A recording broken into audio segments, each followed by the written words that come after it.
You know, I'm starting to get it. Albeit slowly, but I am. Behind the myriad of menus, texts, math, and awesome music lies a deep, intricate world where the limit is truly only your imagination. Days 3 and 4 are going to be in this one video because the tutorials I've done were relatively tedious and boring. But as well as being boring, they were 100% necessary. They're what truly introduced the depth of the game to me, and they were above all functional, which the last few were unfortunately not.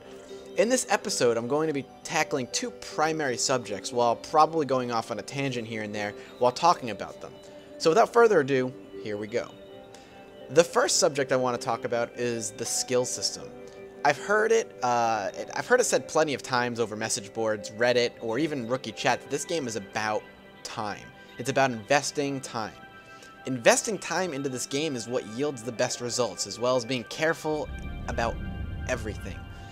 In fact, raw time is essentially what replaces the grind of other theme park MMOs.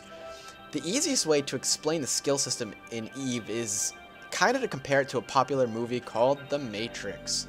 Remember in The Matrix when Neo was sitting in his chair getting skull-fucked by a giant wire hanging out the back of his head, and his mind was being injected with every bit of useful knowledge necessary to survive the post-apocalyptic world? Yeah, that's EVE Online. The difference is that it doesn't take seconds. It takes minutes, hours, and days. You can literally learn anything in this game. Instead of having outset classes like other MMORPGs, where you have a set of skills that you can then, you have a certain set of skills, and then you can refine and perfect with a certain playstyle a la talent points, like Frost Mage and WoW, for instance. In EVE, you have access to Mage, Warlock, Warrior, Rogue, Hunter, and so on. You can do anything with time. It's exciting and daunting at the same time, because CCP opens this up and allows you to become whatever your little mind desires. They've restricted that openness, that free feeling with time allotments.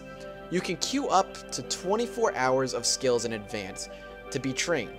And the higher up and more important the skill is, the more time it will take.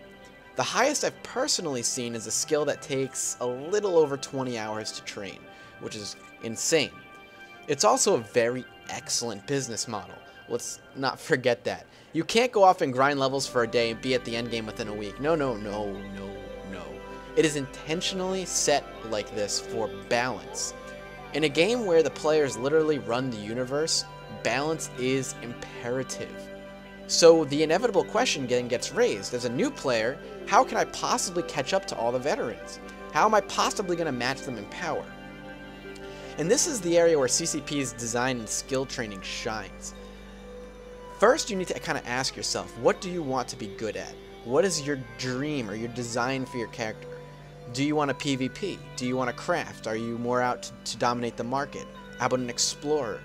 Answer that question first. That is literally the first step you need to do when starting this game.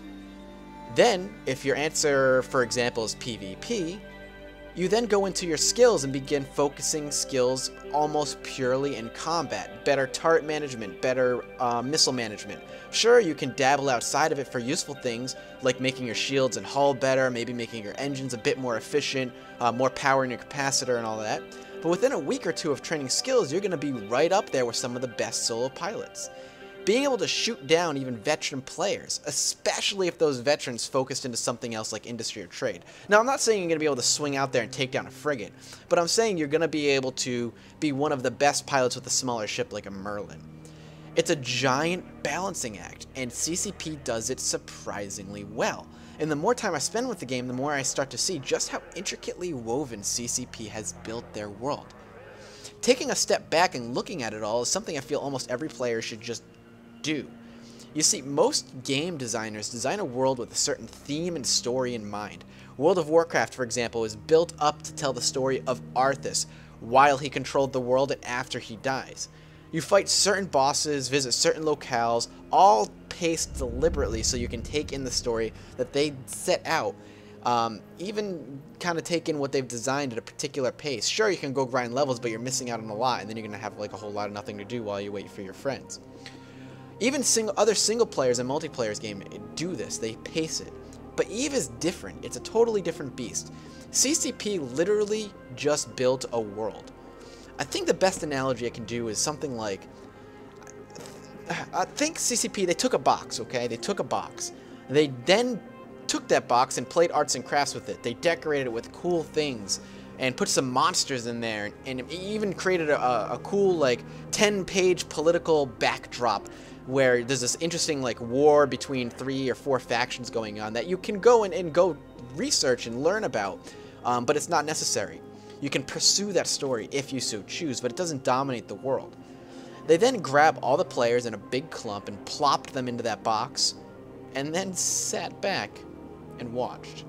Sure, maybe if you know, then, okay, you know what? Think of it like this. After they plopped their players in, the players were like puppies, putting a bunch of puppies together.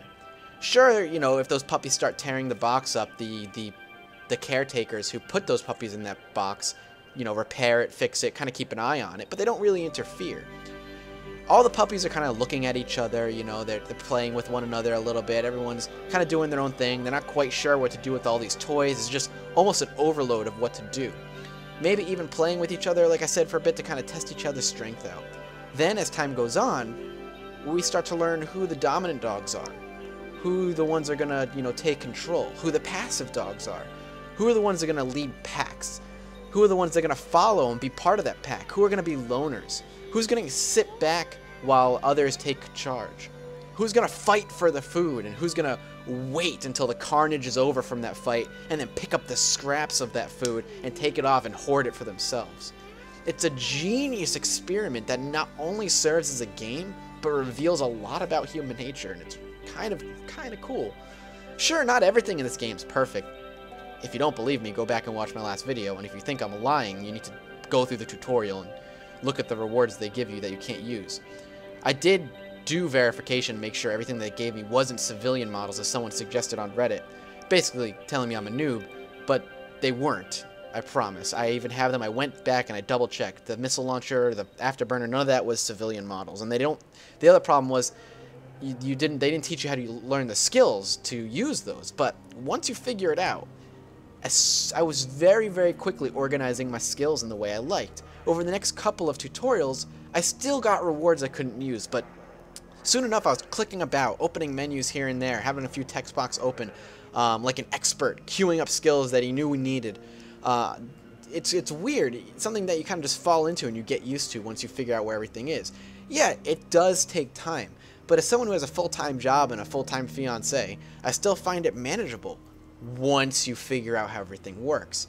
Am I even near knowing everything I need to know? No, I'm maybe 2% of the way there. Maybe.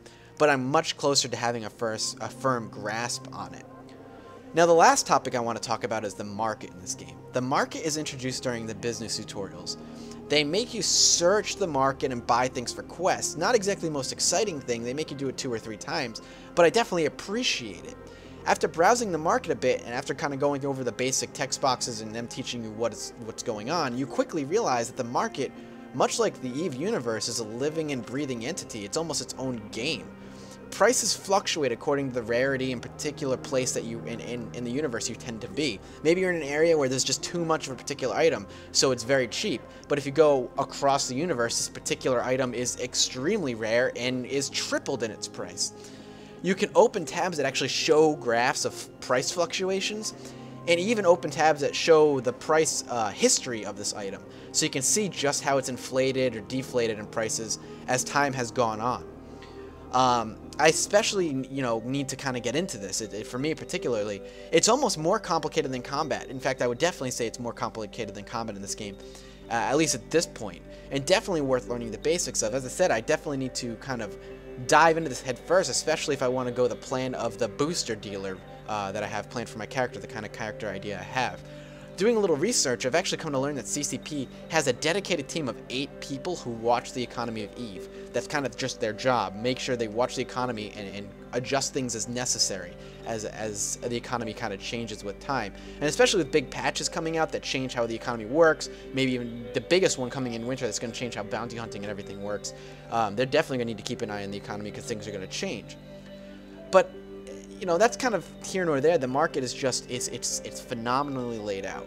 Now, if you can't tell, I'm much more positive than I was last video as I spent some more time with the game. The people are right. This game is damn difficult to learn. But what I can say without a doubt that it's a bold-faced lie that someone like myself, having a life and being new, can't get into it. You can. There are nights I literally play for maybe an hour or two, but I make progress. I can queue up skills.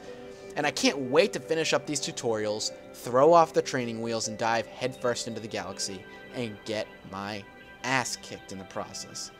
Thank you guys for watching the third episode and essentially what is day 3 and 4. I'll see you guys out in the universe of Eve, and I'll see you next episode. Fly safe.